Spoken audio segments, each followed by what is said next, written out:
In this video, I'm going to break down internal and external range liquidity in the simplest way possible. Let's get into it.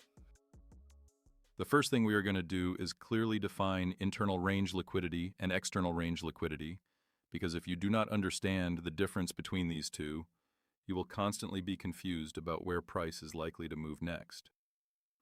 Internal range liquidity is simply a fair value gap. It represents imbalance within a price leg. When price moves aggressively in one direction and leaves inefficiency behind, that inefficiency is internal to the range. It sits inside the dealing range of that move. Price will often come back to rebalance that area before continuing. External range liquidity is different. External range liquidity is a swing high or a swing low. It is the buy-side liquidity resting above highs or the sell-side liquidity resting below lows. These are the obvious liquidity pools that most traders can see. They sit outside of the current range, which is why we call them external. Now, putting those two together, what is the relationship between them? The market really only does two things.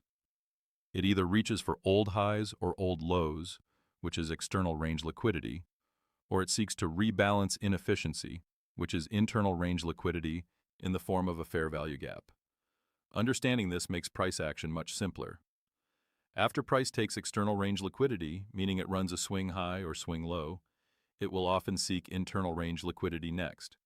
That means after sweeping an old high or old low, price will retrace into a fair value gap to rebalance. Then, after price reaches that internal range liquidity and rebalances the fair value gap, what does it usually do next? It reaches back for external range liquidity again. It goes for another old high or old low. So price constantly rotates between these two. For example, after reaching external liquidity at a swing high, where can we anticipate price going next? We can anticipate it retracing into an internal fair value gap within the range. Then once price reaches into that fair value gap and rebalances the inefficiency, where can we anticipate it to go next? Back to external range liquidity, meaning another swing high or swing low. So you can see the rhythm of the market. It moves from external range liquidity to internal range liquidity, then back to external range liquidity. High to imbalance, imbalance to high, low to imbalance, imbalance to low. Once you understand this rotation, you stop randomly drawing levels and instead start anticipating where price is likely to draw next. Now let's hop into the charts and go over some real examples of how price moves from external liquidity to internal liquidity and back again. We are on the S&P Futures weekly chart for our first example. You can see right here that price failed to displace below this old low, which is a swing low. That swing low represents external range liquidity. Since price could not aggressively close below it, we have to start thinking about where price may draw next. If we are going to retrace from here, where is the most logical internal range liquidity? We have a fair value gap sitting right here inside the range. That becomes the internal liquidity target. So in this case, we are anticipating a move from external liquidity, which is the swing low, into internal liquidity, which is the fair value gap. Let's see what happens. Price reaches into that internal liquidity. Now the next question is, if we are going to respect this fair value gap, where is price likely to go next? If the fair value gap holds, then price should reach back for external liquidity. The nearest external liquidity in this case would be an old high. If price does not respect the fair value gap, then it is more likely to continue higher toward that old high anyway. And as you can see, price does in fact reach that external liquidity. At this point, we do not yet have internal liquidity because there is no fair value gap formed from this leg up. So we wait. On the next candle, we now have internal liquidity in the form of a fair value gap. That gives us a new internal target if price retraces. If you have seen my daily bias model, you will also notice that we failed to displace below the previous bar and closed back inside. That gives a bullish narrative. So from here, I would like to see price draw back into that internal liquidity and then continue higher.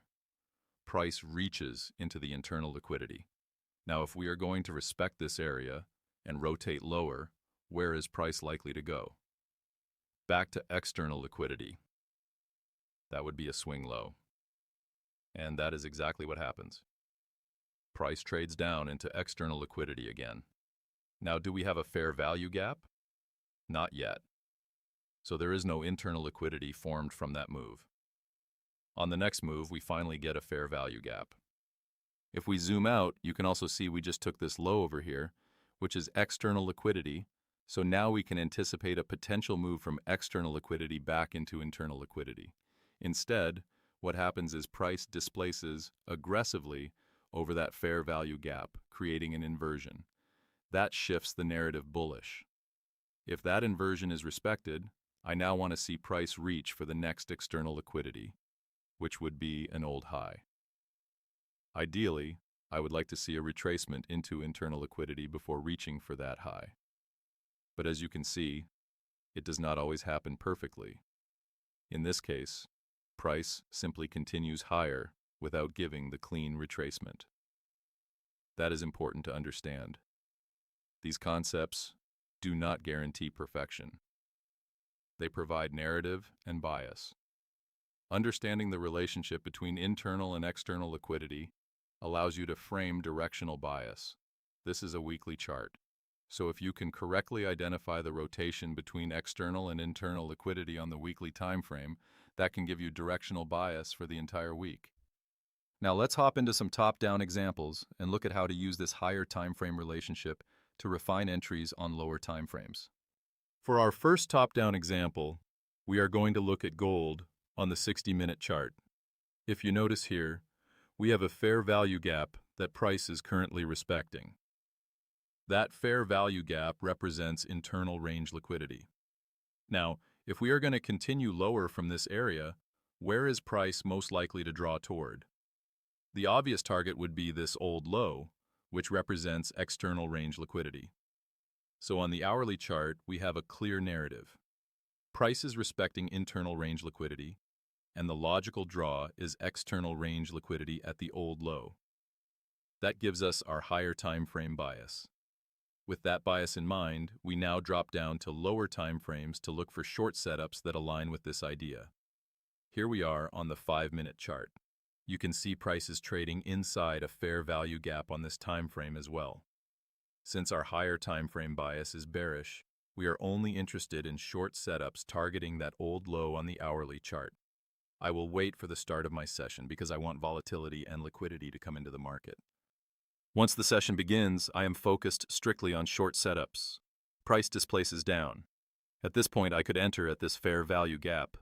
However, if I want additional confirmation, I prefer to see a high form inside the 5-minute fair value gap, have price respect it, and then shift down to a lower time frame for a refined entry. You can see here that price respects the 5-minute fair value gap. That tells me the internal liquidity on this lower time frame is being respected in line with the hourly narrative. Now I drop down to the 1-minute chart. On the 1-minute chart, we put in a high inside that 5-minute fair value gap and then displace lower. Looking at the last up-close candle before displacement, once price takes liquidity, my focus is on that order block as an entry. So I would be looking to enter short at that order block, place my stop above the high that was formed inside the fair value gap, and target the old lows from the hourly chart, which represent external range liquidity. Let's see how it plays out. Price moves lower and delivers approximately 3.23R. So what did we do here? On the hourly chart, we identified the relationship between internal range liquidity and external range liquidity to create bias. On the 5-minute chart, we refined the structure and allowed an intermediate term high to form. Then on the 1-minute chart, we executed with a precise entry model. This is how you use internal to external liquidity top-down. The higher time frame gives you the narrative. The lower time frames give you the execution. So here we are on GBPJPY. If you notice, we just took an old high. That old high represents external range liquidity. Now that external liquidity has been taken, the next logical question is, where is internal range liquidity? We have a fair value gap sitting right here. That becomes our internal liquidity target. Thinking one step ahead, if price reaches into that internal range liquidity and continues trending higher, where would the next external range liquidity be? It would be this old high up here. So we mark that out as well because that becomes the next draw on liquidity. Now let's drop down to the 4-hour chart and refine this. On the 4-hour, you can clearly see the old high that was taken. I have the new external range liquidity marked above, and we also have internal range liquidity from the weekly in the form of that fair value gap. Interestingly, what forms the weekly fair value gap are actually old lows on the 4-hour. That is important because it shows how time frames align. What is internal on one time frame may look like external structure on a lower one. We displace below that old high and begin retracing into a fair value gap. From here, I would like to see price run those lows, and that is exactly what happens. We get displacement down, then a retracement into a fair value gap, and then another leg lower. Now price has reached internal range liquidity. If we are going to move from internal back to external, where do our eyes go? Up to the external range liquidity above. That shifts our narrative from a sell model into a buy model. The first thing I want to see is a change in the state of delivery, which happens when we close over this high. That confirms the shift. Now my eyes are focused on external range liquidity above. If I were looking for a swing position, I would want to see price retrace into internal liquidity and then get long targeting that old high. However, price does not give a deep retracement. Instead, it respects a new fair value gap and continues higher. So let's refine the entry. We now have a new fair value gap on the 4-hour chart. That is internal range liquidity on the 4-hour. If I am targeting external range liquidity on the 4-hour, I am looking up here. As price enters that internal liquidity, I can anticipate a move toward external liquidity. Now let's drop down to the 15-minute chart. On the 15-minute, you can see price consolidating right at the fair value gap. We get a sweep below the consolidation lows and then a change in the state of delivery. That gives us confirmation for a buy. I would be looking to enter at this order block, place my stop below the swept low, and target the external range liquidity on the 4-hour. If I want to hold runners, I could target the old high on the weekly chart. Price tags us in, gives an aggressive move higher, and hits the 4-hour external liquidity target. Then it continues higher and reaches the weekly external range liquidity. Zooming back out to the 4-hour chart, you can see how this smaller market maker buy model fits inside a larger time frame. Market maker buy model. To summarize, on the weekly we moved from external range liquidity to internal range liquidity and then back to external range liquidity. On the 4-hour, we transitioned from a sell model to a buy model using the same internal to external framework. Then on the 15-minute, we executed using the same logic. This is the power of understanding the relationship between internal and external liquidity across multiple time frames. It allows you to build a narrative from the higher time frame and execute precisely on the lower time frame. All right, so that wraps up internal and external range liquidity. The main thing you need to remember is that the market rotates between the two. It moves from external liquidity to internal liquidity, and from internal liquidity back to external liquidity. High to imbalance, imbalance to high, low to imbalance, imbalance to low. Once you understand that rhythm, bias becomes much clearer. You stop randomly guessing direction and start asking a simple question. Where did price just come from? And where is the next logical draw?